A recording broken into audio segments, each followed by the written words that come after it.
Welcome to Collab Convo, a podcast dedicated to shining the light on the power of partnerships in global tech market space. I'm Jo Dunkley, Managing Director of Coachly Marketing and co-founder of Coachly Connect, partner marketing community. In each episode, I speak to partner marketing and alliance leaders about what's working and what isn't, and how to make partnerships deliver real commercial impact. This week, I'm joined by Amber Dacres, Global Head of Partner Marketing at DeepL. Thanks for joining us today, Amber. Great to see you. Yeah, thank you. Good to see you as well. So I thought we'd start by having just a quick overview of your role, Amber, at DeepL and what you're trying to do with partner marketing from your point of view. Cool, sounds good. Yeah, so partner marketing at DeepL is actually a brand new function. We launched sort of officially externally in February last year, which also happened to be when I joined as the first partner marketer for DeepL. So it's been a really exciting and big learning journey for me in terms of, I've done partner marketing before. I've never set up a function from scratch before. So it's been about working really, really closely with the partner team who are also all new, and we've all been bringing each other up to speed, but then also about bringing in different functions from all over the business to really make our partner ecosystem work and grow and flourish. So it's been just over a year and a half, I think, about of growing partner marketing at DeepL. Oh, that sounds really exciting, starting from scratch as well. So just a quick question. So did you have to do a lot of education around what partner marketing was when you first started? Yes, because I feel like some people had a good understanding, others didn't. And especially at DeepL in general, the concept of partnerships was brand new. So it was about how to help people understand the ways in which partners can support the growth of the business. And actually, whereas at the start of the journey, obviously it can be a little bit more higher touch and a bit more effort because you're getting brand new partners. So you have to really convince them that they should be working with you and building those relationships from the ground up. But then once they're going, the fact that can help to grow the business quite passively over time. So it's been about taking people on that short, mid, long-term journey with partnerships and helping them understand why in some instances they might not necessarily see instant impact, but how that can grow over time. There's been a lot of education around it, but the whole company's been really open to it, which has been helpful because I've been in other spaces before where it's been a bit harder. Yeah, I'm sure. So I thought, first of all, it's given that sport has dominated the past few weeks. So let's pick up on the discussion by looking at the fitness of partner marketing. And if partner marketing is an athlete about to complete an event, what are the chances of getting a medal? And how should it be getting fitter? Do you mean partner marketing at DeepL specifically or in general? Specifically. Well, actually, if you have got a view on both, then let's go for that. Okay. I think in general, it may look like a solo sprinter on the outside, but it's actually probably more of a relay race because it takes so many people to get it really going successfully. Partnerships can't exist in a silo. And I think generally in a lot of companies it does. And that can really make the chances of getting a medal, shall we say, a lot harder than when everybody's, singing from the same songbook and really working together. So it should be a relay. In some companies, it can feel like 100-meter sprint. But yeah, I feel like at DeepL, I think we're growing. We're probably at a bronze right now. Because we're so new. And I think, it's been a real journey. We've been running at the speed of light. We've been Usain Bolt, if we're going to be using athletic terms. But yeah, I think we'll get there in terms of our growth, and we'll hopefully be getting a gold medal soon. What about, have you got a general view as well, Amber? Yeah, I think in general, partner marketing can really be core to a business, because I think the way that it works, at least from my perspective, is that it's more of a machine to plug into. So if you're working really, really closely with all the different aspects of the marketing team as a whole, and you're all plugging in together and working really closely together, it can actually help to create something that maybe could have been quite small and build it into something a lot bigger. So I think it has the real growth potential for businesses. And like I said, if everybody's not siloed, working together and is open to that sort of collaboration. So yeah, I think all in all, it can be that gold position, but it depends on the setup.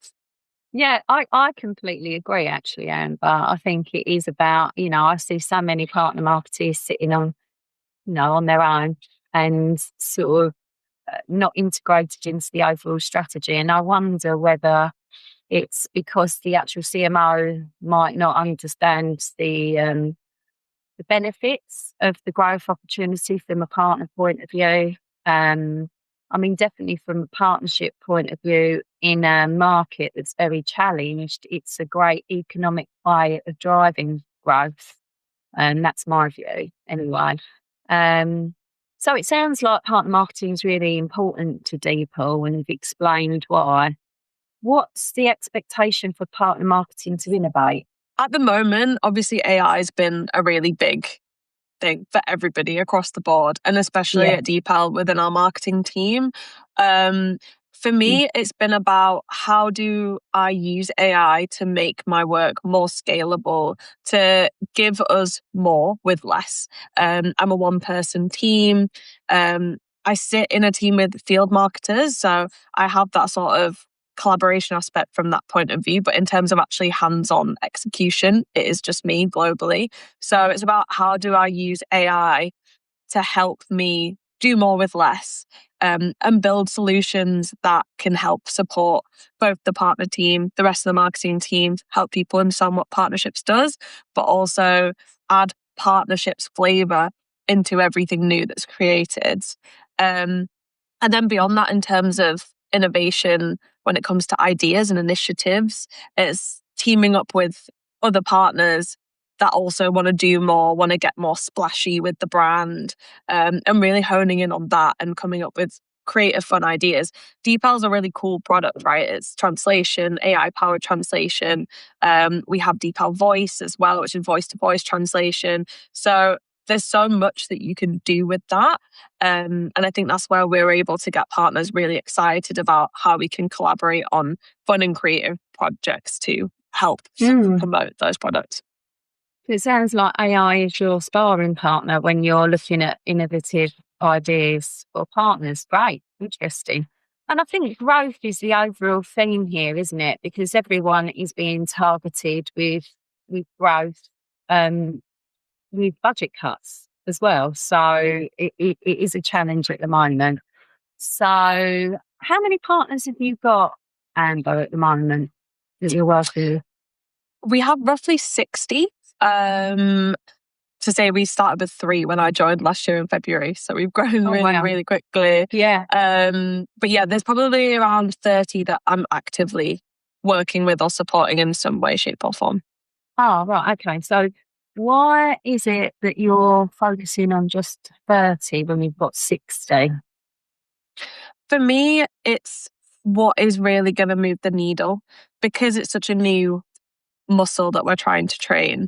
A lot of our partnerships have started from the ground. So in order for me to give those partners what they need to be able to thrive and flourish and grow with us, I've had to really prioritize what the potential impact is of each of those partners. So when I first joined, I created an assessment that basically scores partners based off of what they can bring to DeepL and what we can bring to them as well. And how would our story as a Better Together story bring genuine impact? If they score highly, then that means that I can give them more high touch support. If not, it doesn't necessarily mean that they're not important, but because it's a one-man band, I really have to make sure that I'm prioritizing those partners and making sure that the ones that are going to go the extra mile get my full time and attention, and the ones that maybe aren't or maybe will, but in their own smaller way, I give them the resources that they need to crack on. And if they have questions, they can come to me. But I can't spread myself that thin to give them that one-on-one attention necessarily all the time. So that's sort of been the secret sauce for me in terms of scalability and growth, is making sure that I prioritize partners based off of what we can do together. What sort of things in the assessment do you measure? So, joint value proposition, is there one that's there and clear and solid and agreed by both parties? A lot of the time, I'd be surprised to know that maybe we've got a new partner that isn't at that stage yet, and maybe Wouldn't be surprised. nobody knows how to communicate. Well, yeah, actually, you're in the space. But they don't necessarily know how to communicate exactly what it is that we're doing together. So that's one that's not ready yet, but that doesn't mean that it won't be. Also, marketing resources. Does that partner have a person on their side that I can put my head together with and we can come up with things together? If not, it feels like I'm then not only doing marketing for my company, but marketing for your company too. And that's not really a good natural fit for the way that we want to scale the company. And then on top of that, it's about impact. So it's not necessarily how big is this partner, but it's also how unique is this partner's offering? Is there a real, story to tell underneath that is going to bring something new to the market that can get people excited? So it could be about size. For example, we launched with AWS in January, and that's been a real big movement for us in terms of growing into the US and growing our brand recognition in the US. But then it's also, is there another partner where they've built something really, really cool with DeepL tech?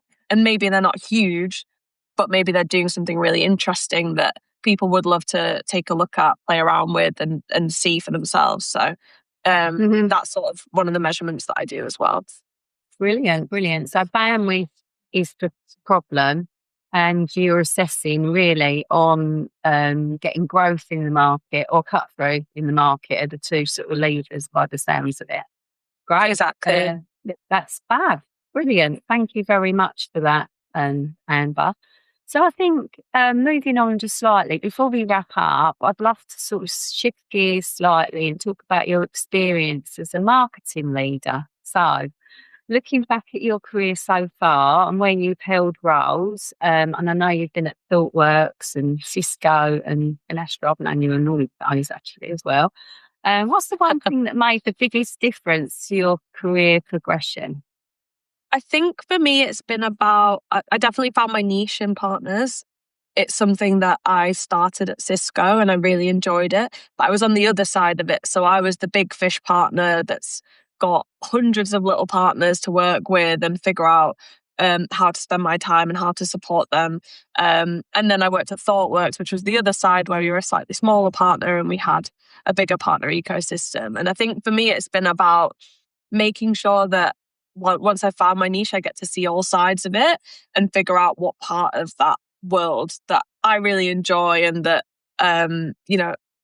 helps me feel like I'm really fulfilled within my job.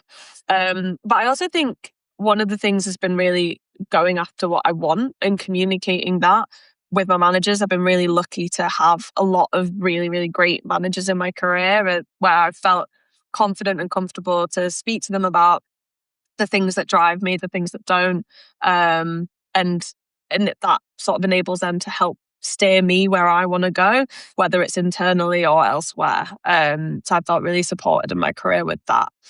But yeah, I think it's just been about learning and really growing relationships as well. I think within partnerships, you are often a one-man band. And I think your internal relationships are just as important as your external relationships.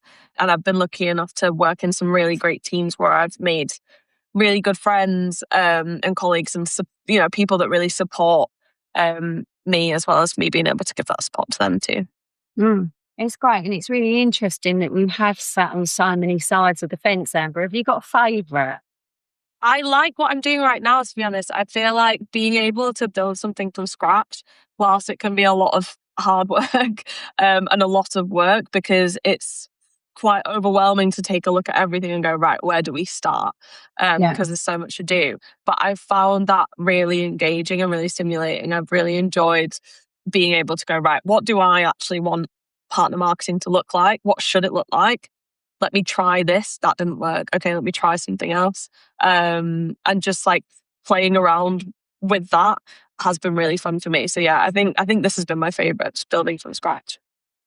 Fab. And what advice would you give to someone that's looking to start their career out in partner marketing? I think I would say to probably look around at all sides of partner marketing. But I think one of the most important things is to really learn about partnerships as a whole. It can feel quite complicated when you first get into it.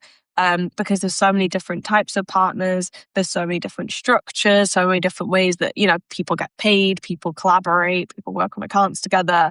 And I think just being able to take in information and learn about all of those different sides, all of those different partners, figure out what the different strategies are with each of those types of partners as well, and really just absorb information and learn about it. I think that's the most important first step, because until you understand the structure and how partners work and what they care about, you can't be a successful partner marketer. Yeah, absolutely. It was taking that time, isn't it, to get right underneath and form the relationships. Right. So, Amber, thank you so much for joining us today. I know you're busy and you've given some great advice. But before we wrap up, I just wanted to ask you your final question. So what's your partner marketing motto? Oh, that's a good question. Partner marketing motto. I think that I'm changing it. One word that I think is key for partner marketing is relationships. I think you can't do your job without building those successful relationships, both internally and externally. And I think quality relationships and real nurture of those relationships is so important to being successful in the job. So not quite an answer to the question, because I don't know how I'd phrase that into a motto, but I think the key word is relationships, relationship building. Yeah. Oh, that's great. That's great. Thank you so much. So that's all for this week's episode. Thanks again for listening and watching, and see you again for another episode of Collab Combo. Thank you very much. Thank you.